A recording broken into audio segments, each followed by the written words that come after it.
What is going on, everybody? I am back today to talk about a movie that I got to see an early advance screening of that I've actually been really excited to watch. Ever since I heard the idea for this film and what the directors were trying to go for, it really piqued my interest as it's a slasher movie that's set from the perspective of the killer. And I always love movies that can kind of subvert your expectations when it comes to like stereotypical films in the horror genre. Obviously, I'm a huge fan of slasher movies. I've watched tons and tons of them in my life, but to hear one from the perspective of the killer sounds like a really cool idea. And this was produced by Shudder. It should be coming to Shudder probably in the next few months, I would assume, after its theatrical run.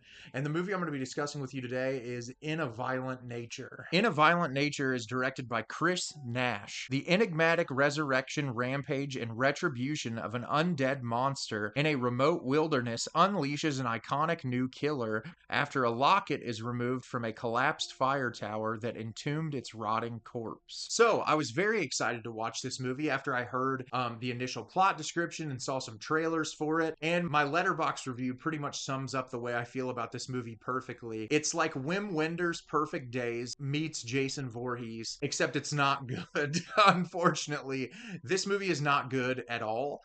It's the more I think about it, honestly, the more I dislike it. And it's not like it's the worst thing I've ever seen in my entire life. It just fumbles its execution in a way that like the creators don't even believe in the concept enough to stick to the concept for the entire film, and like worrying that the audience won't hang on to it long enough in order to appreciate it. And that's disappointing because there's glimmers of just really great moments in this, and there are some truly astounding practical effects that I really appreciated, but it doesn't work as a movie, unfortunately. And I'll talk about that when I break the movie down. So the plot description in this movie is very simplistic. We're introduced to our killer really early on. We hear some kids chattering in the background. They take this locket away, and the killer emerges from the ground. And we go see him kill this random guy that lives close to where he was dug up from. And he stumbles upon this group of kids in the middle of the woods.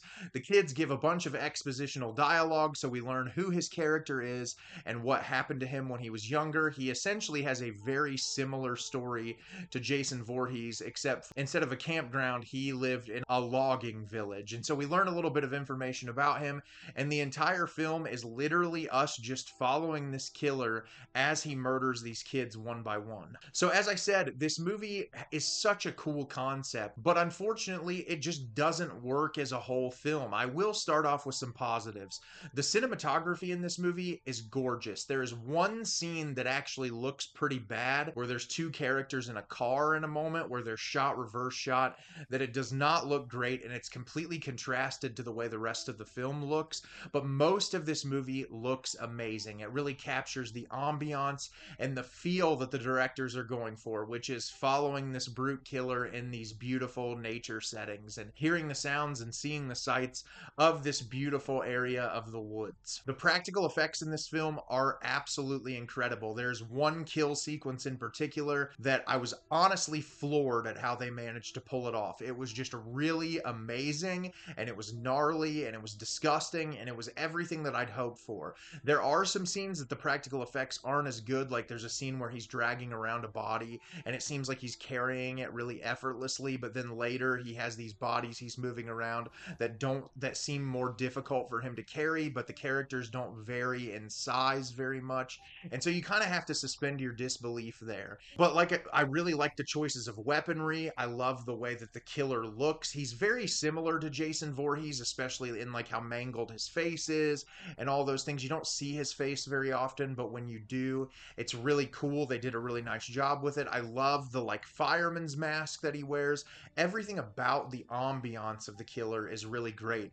And that's about as far as my praise for the movie goes. For starters, my biggest issue with this movie, it doesn't stick to what it wants to do. So the entire thing with this movie is we're going to do a movie from the perspective of the killer. And so when I go in, I'm thinking, okay, we're going to watch him go from place to place, kill people, maybe hear some off-screen dialogue between characters, kind of how Jason stakes out kids in Friday the 13th movies where he'll hear what they're doing, but like pick them off one by one so they don't all know at the same time that he's killing them. And you sort of get that, but we cut to scenes with the kids where it shifts perspective, and the actors who play these kids are just awful. The dialogue is terrible. And I realize the director's probably going for them to be unlikable, similar to a lot of the Friday the 13th films.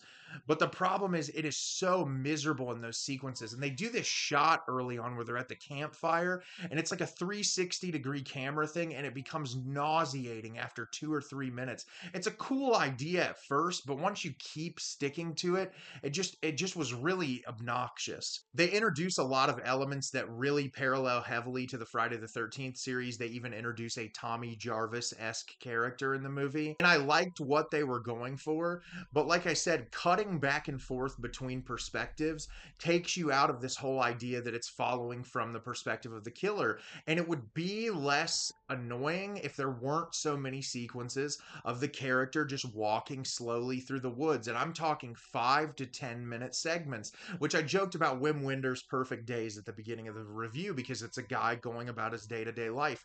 But there's a lot of meaning and purpose in that.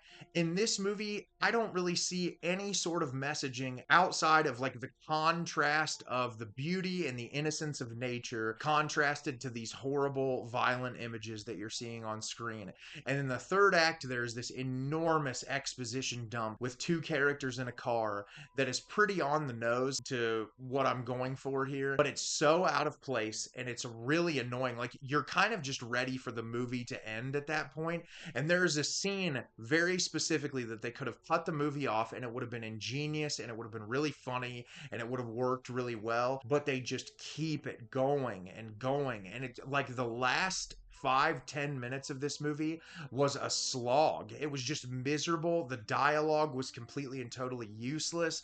The performances from both of the actors weren't very good. And the whole time I'm thinking to myself, what is this movie for? Like, I get slasher fans being like, oh man, it's so cool to see a film from the perspective of the killer. And there are really great moments of that, but that's not the whole movie. They try to shift perspectives. They even try to jump to a final girl towards the end of the movie, but you know so little about her character, you don't care about her at all. And the thing that makes Final Girl so great in original slasher movies is that you get some perspective to who they are as people and you understand them a little bit more. So there's attachment when they're running away from the villain, and all the other people they killed off are typically obnoxious or unlikable characters that make it easier when they're killed off in certain sequences.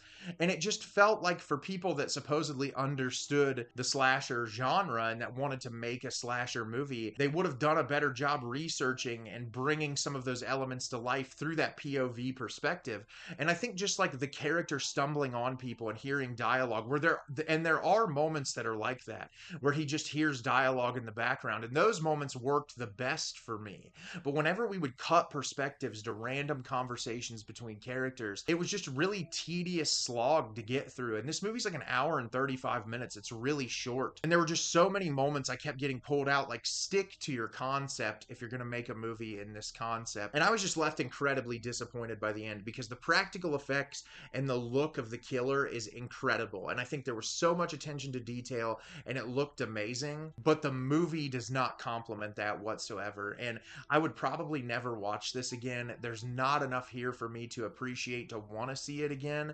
But if you're interested in the concept and you hear those things and you think you can get through them, by all means go watch it. But I really expected a lot more from this movie. So have you seen it in a violent nature? Did you love it? Did you hate it? Leave me a comment down below and let me know what you thought. I thought this movie was not very good, unfortunately. I really liked the practical effects and I liked the look of the killer, and that's about as far as the enjoyment goes for me. As always, if you can like the video and subscribe to the channel, helps me out a lot and lets me know the type of content you're looking for. I'm always putting out new material and look forward to getting more out for you in the near future. And as always, everyone, thank you so much for watching and have a great rest of your day.